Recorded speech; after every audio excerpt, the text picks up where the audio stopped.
Idan bismillahirrahmanirrahim.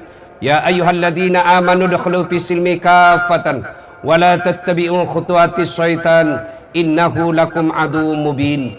Wahai orang-orang yang beriman, masuklah engkau ke dalam Islam secara sempurna dan janganlah engkau ikuti langkah-langkah setan, karena sesungguhnya setan itu musuh yang nyata bagi kalian. Wa qala idzan bismillahirrahmanirrahim. Innallaha wa malaikatahu yusalluna 'alan nabi ya ayyuhalladzina amanu sallu 'alaihi wa sallimu taslima. Sesungguhnya Allah dan para malaikatnya berselawat kepada Rasulullah Muhammad sallallahu alaihi wasallam, maka wahai orang-orang yang beriman, berselawatlah kalian kepada Rasulullah dengan sebaik-baik salawat. Wa qala idzan bismillahirrahmanirrahim. Inna a'tainakal kautsar fasalli li rabbika wanhar inna dzani'aka huwal abtar. Sadaqallahul adzim. Maha benar Allah dengan segala firman-Nya. Ma'asyiral muslimin muslimat, sidang jamaah salat Idul Kurban yang insya Allah dimuliakan dan dirahmati oleh Allah Subhanahu wa taala. Suatu ketika Ibrahim alaihissalam mewujudkan cintanya kepada Allah dengan mempersembahkan penyembelihan kurban lebih dari 100 ekor onta dan lebih 1.000 ekor domba. Kira-kira kalau dirupiahkan sekarang kurang lebih 2,5 miliar. Seluruh makhluk memujinya dan memuliakannya. Luar biasa kau Ibrahim, begitu banyak persembahan kau berikan kepada Allah. Tidak ada orang seperti engkau. Ibrahimnya Ibrahim ini kaya dan dermawan. Yang banyak diantara kita kaya dan pelit serta serakah. Allahu Akbar, Allahu Akbar. Ibrahim alaihissalam berlaku waktu setelah lama bernikah dengan Siti Sarah. Ibrahim tidak punya anak dan Siti Sarah berkata, "Bang, menikahlah kau." "Mak bene kau bang." "Ajak nah, saya tidak mau." "Nikahlah kau bang, kau perlu ada keturunanmu. Sebagai nabi perlu ada penerusmu." Tapi Ibrahim disuruh menikah sama istrinya, tidak mau. Seperti sebanyakan orang sudah dilarang masih sembunyi-sembunyi. Allahu Akbar. Lalu Ibrahim berkata, "Kau desak terus saya, baik." Akhirnya Ibrahim menyetujui, "Silakan, oke saya menikah. Tapi sama siapa?" Siti Sarah berkata, "Tidak usah orang lain, itu mau pembantu tak." Menikahlah dia dengan izin Allah. Setelah menikah dengan Siti Hajar, hamil Siti Hajar dan hamil pula Siti Sarah. Setelah hamil dengan Siti Hajar, maka Siti Hajar melahirkan anak yang bernama Ismail alaihi salam. Inilah keturunan kita orang Islam. Ibrahim alaihissalam dengan istrinya Siti Sarah lahirkan anaknya namanya Ishak alaihi salam. Inilah keturunan orang Yahudi. Sebenarnya kita Yahudi bersaudara satu kakek, tapi sayang Yahudi kurang ajar. Lalu saudara-saudara yang saya muliakan, setelah anaknya Ismail besar, tidak dijelaskan dalam Quran berapa umurnya, tapi hanya Allah mendeskripsikan Ismail waktu itu sudah pandai membantu bapaknya cari nafkah. Macani parenta, macani baliambo nama sapa dalle. Kira-kira ulama menafsirkan 13-14 tahun.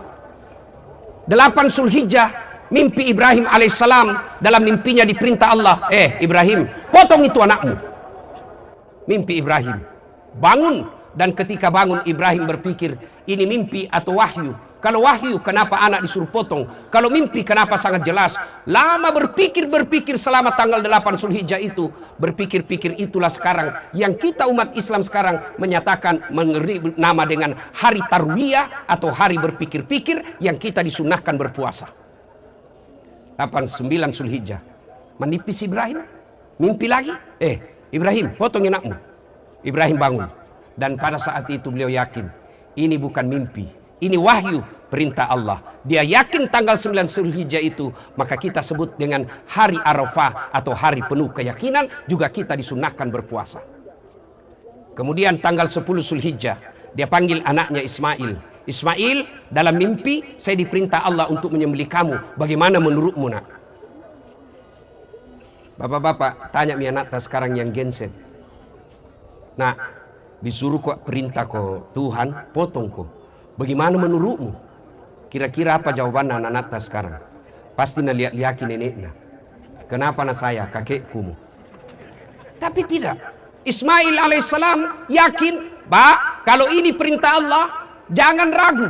Laksanakan, insya Allah Bapak dapati saya menjadi anak yang sabar. Bukan anak yang pintar. Kalau anak yang pintar, dia akan berkata, nekke, kakekku mau, dia sudah tua. Itu jawaban orang pintar. Tapi apa jawaban Ismail? Laksanakan, insya Allah Bapak dapati saya menjadi anak yang sabar. Jalan. Tanggal 10 Zulhijjah, sekarang karena sudah dieksekusi, waktu itu mau eksekusi, kita sekarang disebut 10 Zulhijjah, hari An-Nahar atau hari melaksanakan janji. Ketika tanggal 10 Zulhijjah, Ibrahim cerita ke istrinya, Hajar, kasih pakai baju anakmu, kasih pakai baju baru, pakai parfum, sisir yang rapi, saya mau bawa jalan-jalan. Baik, kemudian dibawalah. Pada saat dibawa anaknya, kepanasan iblis. Lalu mendatangi Ibrahim. Kalau bahasa tadi Makassar, Ibrahim, sini saya kunjung anakmu. Lihat itu anakmu lucu-lucu nah. Lama anak kau harap, masa kau mau potong nih? Ibrahim tidak banyak bicara. Dia ambil batu, lalu dia lempar itu setan. Ishab ya lagi, pergi ke setan. Kena kepalanya. Sampai Maros mau terikiseng. Datang lagi, gagal menggoda suaminya, dia datang ke istrinya Siti Hajar. Hajar, kau tahu mau dibawa kemana anakmu?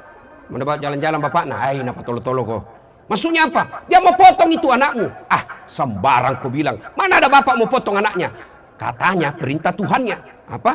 Perintah Tuhannya. Apa kata Siti Hajar? Ambil batu. Setan. Kalau itu perintah Tuhan, kalau perintah Allah, jangankan anakku, saya juga siap dipotong kalau itu perintah Allah. Dilempar lagi, kena kepalanya. Nah bilang setan deh, lebih gila dari anaknya ini. Allahu Akbar, Allahu Akbar, Allahu Akbar. Gagal goda suami, gagal goda istri, dia datang ke anaknya. Ismail, kau tahu tidak mau dibawa kemana bapakmu? Ismail tidak bicara, dia ambil batu, dia lempar pula itu jin, setan. Kena matanya, menurut hadis, mata kanannya kena. 3 lemparan inilah yang dilaksanakan sekarang kalau orang ibadah haji, yang disebut melempar 3 jumroh. Usta, Aqaba, Ula. Setan besar, tengah, dan kecil. Dia lempar. Simbol permusuhan antara syaitan dengan manusia. Itulah makna ayat yang saya ucapkan tadi. Ya ayyuhalladzina amanu dukhulu fis-silmi kafatan wa la tattabi'u khutuwatis syaitan innahu lakum aduwwum mubin. Itulah yang diabadikan, melempar 3 jumroh. Tugu yang dilempar, sekarang dinding yang dilempar. Tapi sebenarnya pesan moralnya Allah ingin sampaikan, hati-hati dalam hidupmu, setan adalah musuh abadi di antara kalian. Dan itu 1 tugu 7 batu dan 3 tugu, besar, tengah, kecil. 1 tugu 7 batu, berarti 21 batu. Dan itu 3 hari kita di Mina, berarti 21 batu kali 3 berarti 63 batu. Kenapa tidak 1 kali mau? Kenapa tidak 1 hari saja langsung 63 batu? Allahu Akbar. Kenapa mesti 3 hari dan dicicil 7 batu? Pesan moralnya, kalau kamu hebat melawan setan, perlu napas panjang. Pulang ke itu mau ki karobah. Mau ki karobah itu, datang setan pertama. Nagoda ko dulu itu.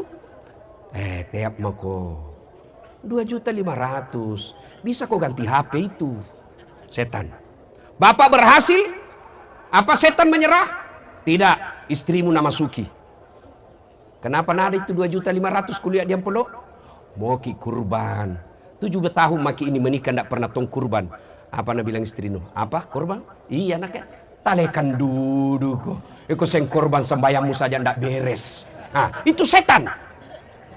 Gagal kepada anak suamimu, gagal kepada istri, dia datang ke anakmu. Apa kata anakmu? Pak, jam maki kurban, bisa kau DP motor itu. Lama mak kasih yang ini setengah mati nih angkot pergi kuliah. Setan. Percaya saudara-saudara sekalian, prinsip setan itu, kalau kau tidak bisa dia kalahkan, jangan dapat pahala. Kalau kau tidak bisa dibuat dosa, jangan dia untung. Itu setan. Maka Allah selalu ingatkan kisah ini. Setan adalah musuh yang nyata bagi kalian. Maka pada saat itu, berhasil Ibrahim dan keluarganya mengalahkan setan. Dia jalan. Lalu Ismail berkata, Pak, sebelum kita potong kak, tolong tutup mata tak. Tutup mataku. Kenapa? Karena kalau kita lihat kak pasti tidak tega kita potong kak. Yang kedua, tolong ikat tanganku, ikat kakiku supaya saya tidak meronta kesakitan. Yang ketiga yang paling penting, pakai pisau yang tajam supaya saya tidak lama menderita 1 kali iris. Yang keempat, jangan kena bajuku darah supaya tidak naliak mamaku. Dan yang kelima, kalau saya besok meninggal, jangan ada anak-anak seumuranku lewat depan rumah supaya mamaku tidak ingat lagi, kasihan. Baik, jalan. Dibaringkanlah anaknya. Dia ambil parangnya Ibrahim, diikat tangannya Ismail, lalu dia tutup matanya, dia baringkan, dia sembelih tangan. Nah gerek nih anaknya. Tapi apa yang terjadi? Pisau yang tajam itu tidak bisa melukai lehernya Ismail yang lembut. Nah potong, tidak luka. Dia mau ulang lagi, dia bilang kita ulang lagi.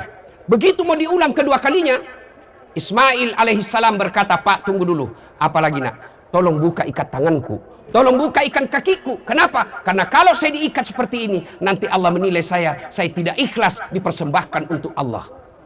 Buka ini, buka, dibuka. Begitu dibuka, lalu Allah sampaikan kepada seluruh malaikat, wahai malaikat, lihat kau ini sehambaku, yang pernah kau saksikan, yang pernah kau ragukan, yang pernah kau tidak percaya manusia akan menjadi pemimpin di muka bumi ini, pernah kau protes. Lihat mungkin Ibrahim, bertahun-tahun dia ingin punya anak, belasan tahun dia ingin punya anak. Setelah punya anak, lalu cintanya kepada anaknya tidak mengalahkan cintanya kepadaku, dan dia mau potong anaknya wujud cintanya kepadaku. Kau lihat itu.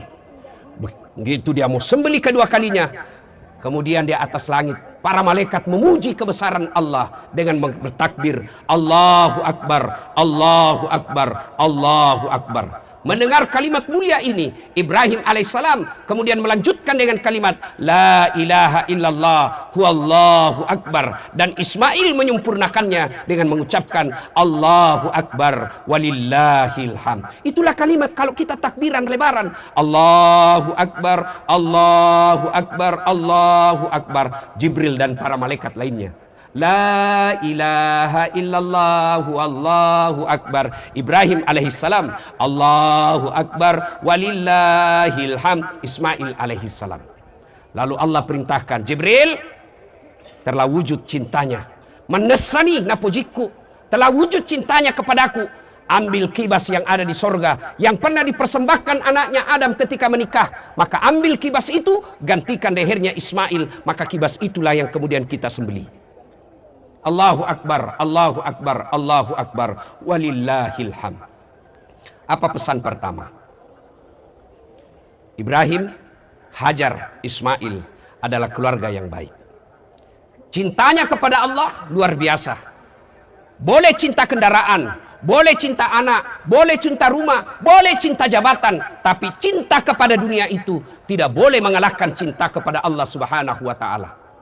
Maknanya, kalau mau punya rumah tangga yang dikenang kebaikannya, yang dikenang kemuliaannya seperti Ibrahim dan keluarganya, syarat utamanya harus cinta kepada Allah melebihi cinta kepada segala-galanya. Pesan kedua, berkurban. Untuk memotivasi kita berkurban. Tentu di antara kita semua mau. Ada yang mau punya mobil, ada yang mau jadi kepala dinas, ada yang mau jadi camat, ada yang mau jadi sekda, ada juga yang mau punya rumah, ada yang semua mau punya lunas utang-utangnya. Oke, lalu Allah kabulkan semua keinginan kita. Yang mau jadi sekda, kabulkan jadi sekda. Yang mau jadi kepala dinas, Allah kabulkan jadi kepala dinas. Yang mau lunas utangnya, langsung lunas utang-utangnya. Yang mau sehat, langsung sehat. Tapi begitu pada saat itu, jadi sekda langsung lumpuh. Mau kira-kira? Yang jadi kepala dinas langsung tuli, tidak bisa bicara. Mau kira-kira? Tadi malam kita nonton sepak bola. Ada luar biasa pemain sepak bola namanya Ronaldo dan Lionel Messi. Dikumpul seluruh gaji pegawai pemerintah kota Makassar, pegawainya semua, belum kalah gajinya Lionel Messi. Tapi apa yang dia hebat? Tidak. Apa yang hebat? Allah kasih lutut yang bisa bengkok. Mana bisa main bola kalau lututnya tidak bisa bengkok? Wali kota kita hebat. Mana bisa jadi wali kota kalau dia tidak bisa melihat dan tidak bisa mendengar? Dasat Latif yang hebat, mana bisa dia menjadi ceramah yang bagus kalau suaranya sudah rusak? Dan itulah semua pemberian Allah. Maka Allah selalu menyindir kita dalam surah Ar-Rahman, "Fabi ayyi ala'i rabbikuma tukatsiban?" Kegapi pamasekum wasakar dasat. Itulah ayat yang singkat saya bacakan tadi. Inna a'tainakal kautsar. Banyak sekali Allah kasih kita nikmat. Saya kasih adik-adik sekalian, mau kau saya kasih motor yang paling mahal, tapi begitu kau pegang langsung kau lumpuh, tidak bisa bergerak, pasti kau tidak mau. Saya kasih kau handphone paling mutakhir dan paling canggih, tapi begitu kau pegang handphonemu, langsung kau tidak bisa mendengar, tentu kau tidak mau. Itulah nikmat yang Allah kasih, kesehatan. Maka ketika Allah kasih kamu kesehatan, ayat berikutnya, maka syukur kau, bersyukur kau. Cara bersyukurnya tidak cukup hanya mengucapkan Alhamdulillahi Rabbil Alamin. Tapi apa? Ayat berikutnya dalam ayat yang pendek ini. Inna a'tainakal kautsar fasalli li rabbika wanhar. Maka solatlah. Solat. Saudara-saudara sekalian, biar kau kurban, tapi kau tidak solat, tidak ada gunanya. Biar kau haji tiap tahun, tapi kau tidak solat, tidak ada gunanya. Solat adalah puncak penghambaan kepada Allah Subhanahu wa Ta'ala. Dan orang yang tidak mau solat sesungguhnya, dialah orang yang paling sombong di hadapan Allah Subhanahu wa Ta'ala.